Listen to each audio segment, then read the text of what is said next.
शिंदेच्या शिवसेनेसोबत काम करणं सोपं असल्याचं मुख्यमंत्री फडणवीस म्हणाले। यावेळेला बोलताना त्यांनी उद्धव ठाकरेंना टोला लगावलाय। फोन बंद करून दरवाजे बंद करून बसणारे मित्र आता नाहीत, त्यामुळे चर्चा होऊ शकते असा टोला फडणवीसांनी लगावलाय।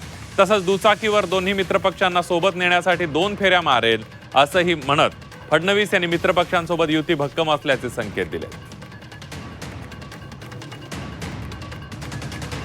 हे डीलिंग कसं होतं? म्हणजे तुम्ही पूर्वी तुम्ही कदाचित असे एकमेव मुख्यमंत्री असाल, तुम्ही एकाच पक्षाच्या 2 वेगवेगळ्या गटांशी डील केलं, म्हणजे एका शिवसेनेशी, आता या शिवसेनेशी। आता कसं वाटतं, म्हणजे कुठलं डीलिंग जास्ती सोपं वाटतं? मला असं वाटतं की आताचं डीलिंग जास्त सोपं आहे। प्रॅक्टिकल लोक आहेत, त्यांच्याशी चर्चा करता येते। फोन बंद करून दरवाजा बंद करून बसणारे आताचे नेते नाहीत, त्यामुळे चर्चा होऊ शकते।